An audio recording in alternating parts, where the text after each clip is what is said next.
Yes, folks. So today we're going to go through various question 8s. Now we're going back the years. And the first one we're going to look at there is 2007 question 8. And we'll work back just a bit of variety in the questions.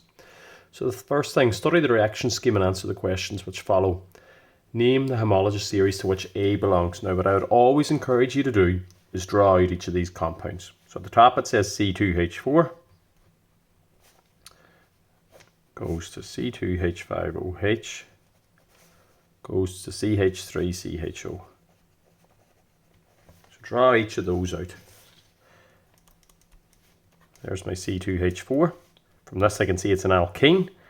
An alkene with 2 carbons, meth, eth, that's ethene. This one here, 2 carbons, 1, 2, 5 hydrogens, and a polar hydroxyl group, that OH group. Once you have that, you know it's an alcohol. 2 carbons once again. It's ethanol. And the last one, CH3, C, double bond O, and H. So I have my CHO functional group positioned at the end. It's an aldehyde. And the ending for aldehydes is Al, ethanol. Now we'll have a wee look at the questions. So part A.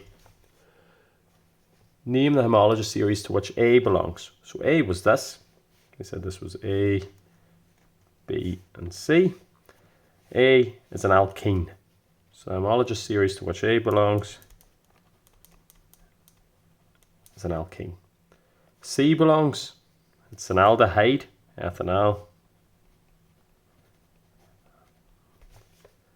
The conversion of B to A is an elimination reaction. So we're going from our ethanol back to our ethene. What 2 features of elimination reactions are illustrated by this?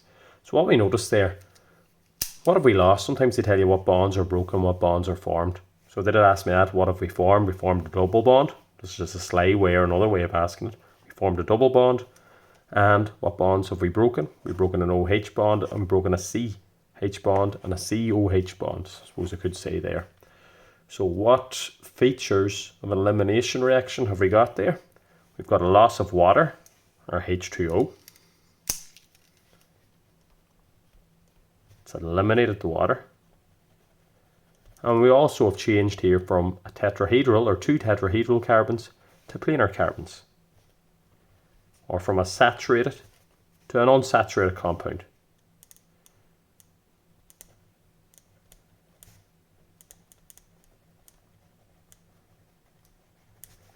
Two tetrahedral to 2 planar carbons.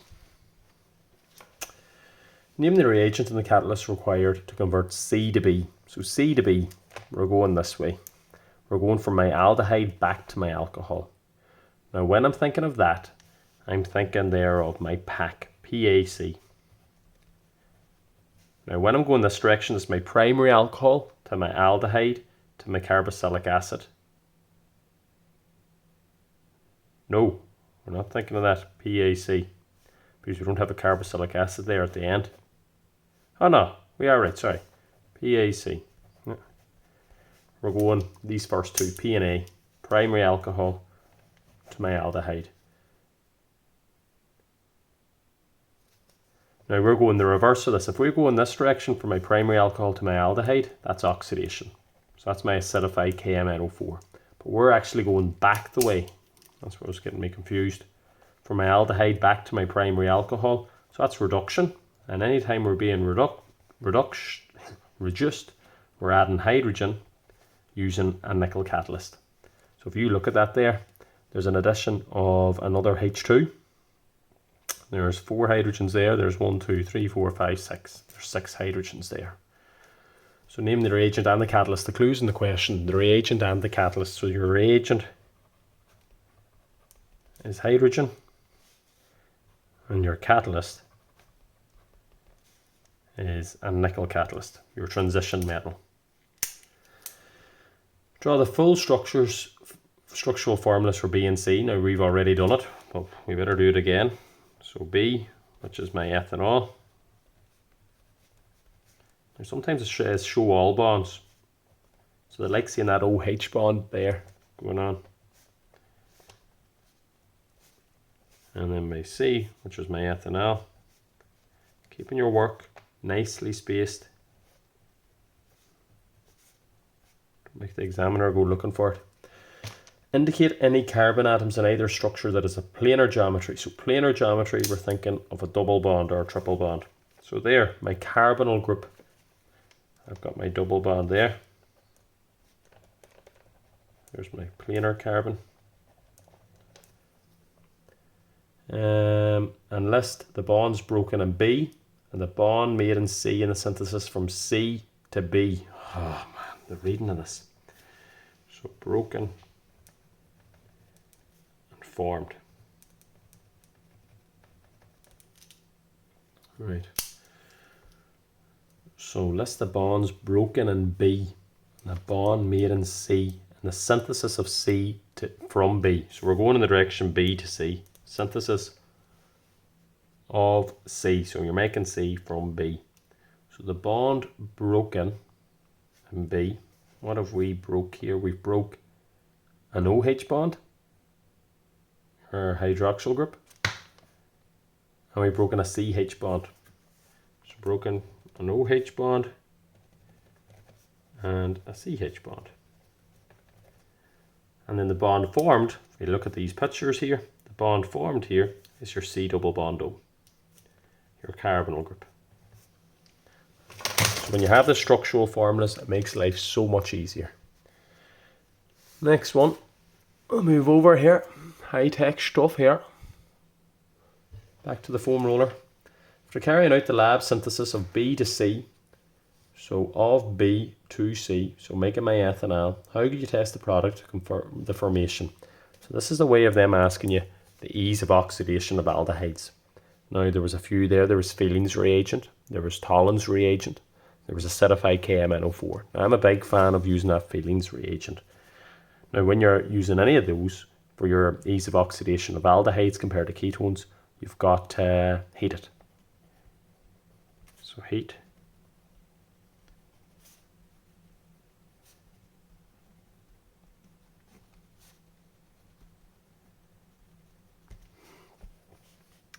For an aldehyde.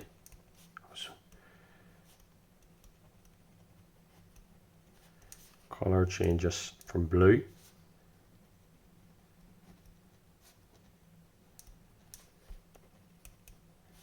to brick red. Now sometimes they do ask you for the half equation of that. I may as well show it to you because it's going from Cu2 plus to Cu plus. So that's being reduced. This is my blue color. This is my red precipitate. This is being reduced. My Fehling solution is being reduced, whereas my aldehyde is being oxidized all the way to the carboxylic acid. That was a ketone. Remember, it just stops. So your secondary alcohols go into your ketones. And compound C, what was compound C once again, which is my ethanol, is formed as a metabolite of compound B. So compound B being ethanol. How does compound B come to present in the body? So compound B, which is ethanol, is just alcohol from consumption, say. So if you drink alcohol, that's how ethanol will come into the body. Then we'll do another one. I've got this thing Motra. One was 2007. If we look here, 2005. 2005, and this year was question 7. Now normally I tell you take a new page for each, but for the purpose of this video and the handiness of the foam roller, I'll keep it here. So examine the reaction scheme and answer the questions which follow. Name the compound labelled A. Now I'm going to draw out A. Now it says here in A it's C2H5Cl. So 2 carbons, 5 hydrogens, all single bonds, and a Cl. It's one of your tetrahedral families, and with a chlorine in it. So your ending is 1,2-meth ethane. But it's got a Cl, so it's called chloroethane. By all means you can call it 1-chloroethane, but you always number from the lowest side anyway. For each of the conversions, W, X, Y, and Z classify it as addition, elimination, or a substitution. Now I'll draw out what each of them is, just so you can see it. So the W1's going from C2H5OH back to C2H4. So this is my ethanol. Draw it out. back to ethene. Now we actually mentioned it over here. So ethanol to ethene, you're losing your water. So W is known as an elimination reaction, or a dehydration reaction. Now X, you've got your C2H4 going to C2H6. Now this family here, this is ethene. As I said, we've seen it over here. Alkenes always react by addition. Always react by addition. So X is addition.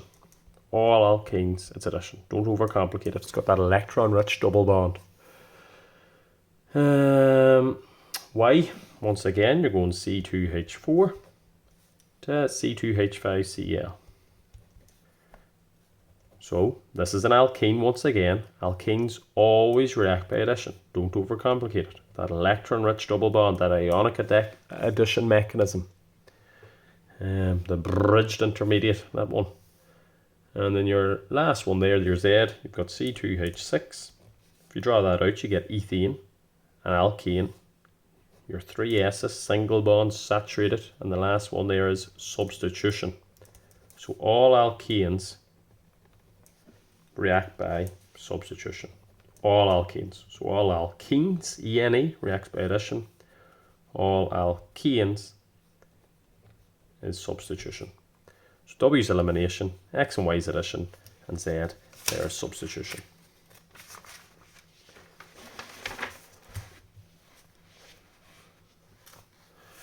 Now, describe with the aid of a label diagram how the conversion W may be carried out in a school lab. So this is my change of ethanol to ethene. So my C2H5OH to C2H4. Now this is the one with a test tube on its side. Now it's very awkward for me to draw this because my arm's going around this foam roller, and I would encourage you to use a ruler, but see, I'll do it this way, I suppose. As you draw a good decent sized diagram, you've got your test tube on its side. You're going to produce your ethene. Ethene, that's a hydrocarbon, non-polar. All hydrocarbons are non-polar, collected by displacement of water.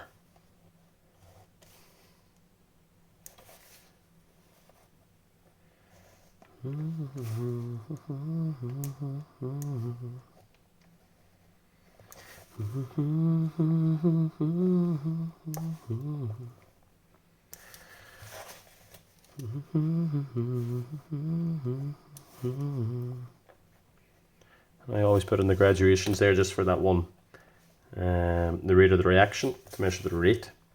It doesn't apply to this one, but if you have to measure the rate, you need to know how much volume is produced in a set period of time. So when we get our bunger up,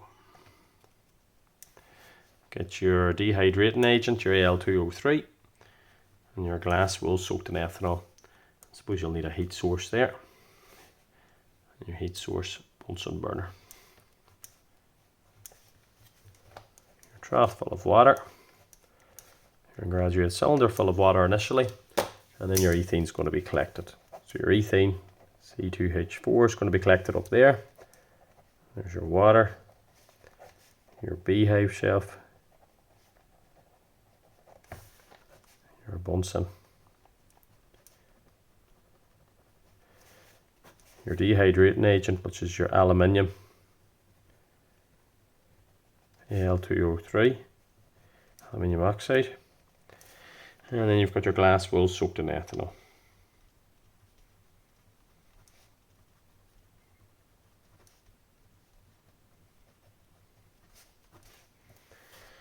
I think that's it.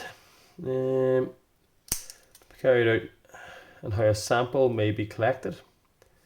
How could you test this product to show that it's unsaturated? So you've got your test for unsaturation.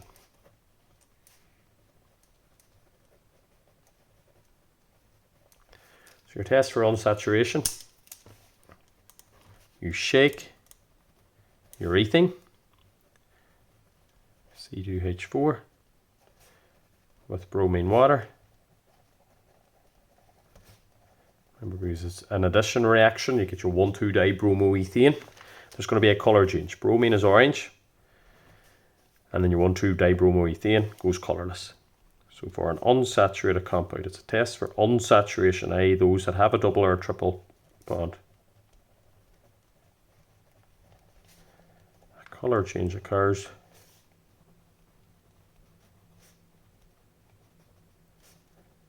From orange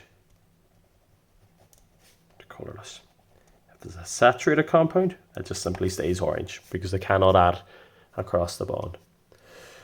And D, the conversion labelled Z. Now Z, we said on the previous page, was a substitution reaction, your free radical substitution.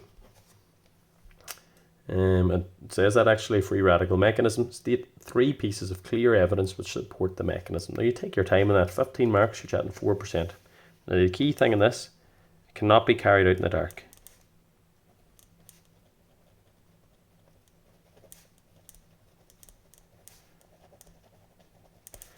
You need UV light to split the chlorine molecule into the chlorine radicals. Remember, they're highly reactive, having an unpaired electron each. Another thing, what we're looking at, it's ethane. So we're going to be using or producing these ethyl radicals or ethyl radicals, C2H5. So what we're going to get traces of butane. Kind of just have to learn these off, these reaction mechanisms. So C4H10 from the ethyl, your C2H5 with the wee ball, as we said. Radicals combining. And knowing that as well, we can speed up the reaction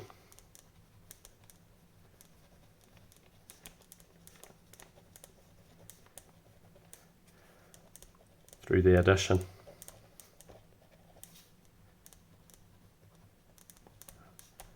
of tetraethyl, a source of these ethyl radicals, whatever it may be. You could have just said that. Yeah, I'll say that, a source of ethyl radicals. Now, I'm going to stop. This video is getting long, 17 minutes. Hopefully it uploads. And I'll get another 2 done.